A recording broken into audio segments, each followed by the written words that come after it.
كده بقى بعد ما شلنا الفحمية وحطينا عليها شوية بقدونس كده يزيدوها جمال، وهي جميلة لوحدها.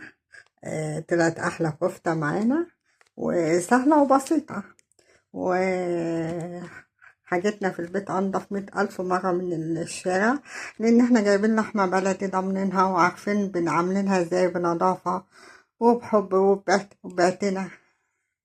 أقول لكم السلام عليكم. أعوذ بالله من الشيطان الرجيم.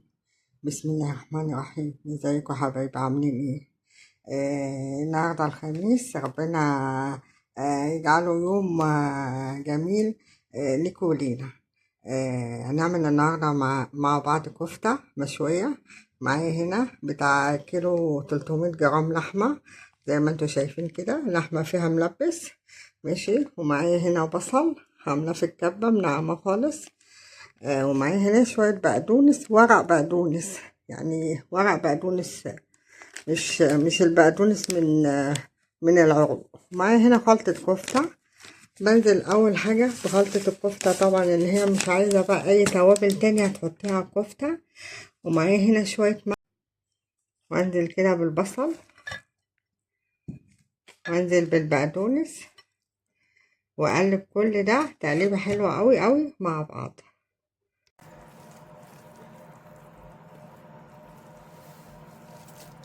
طبعا على معلقة كده، حطيها في التلاجة شوية عشان تقدري تتحكمي فيها، وكده في الدقة كده.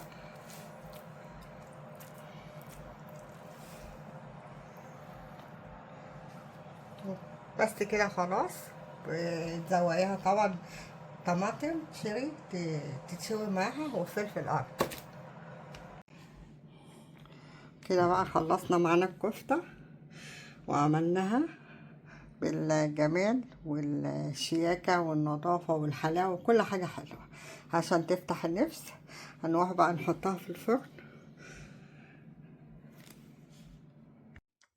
كده طلعت معانا أحلى صينية كفتة مشوية، تحفة. ايه رأيكم بقى؟ والطماطم بقى المشوية والفلفل حاجة عظمة.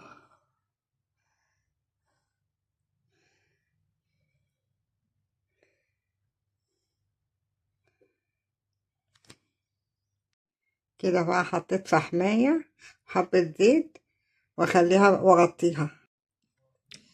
كده طلعت معانا احلى كفتة زي ما انتوا شايفين كده، خفيفة وطعمها جميل وريحتها فايحة. وبعد ما حطيت حتة فحماية وعلى نقطتين زيت طلعت مشوية.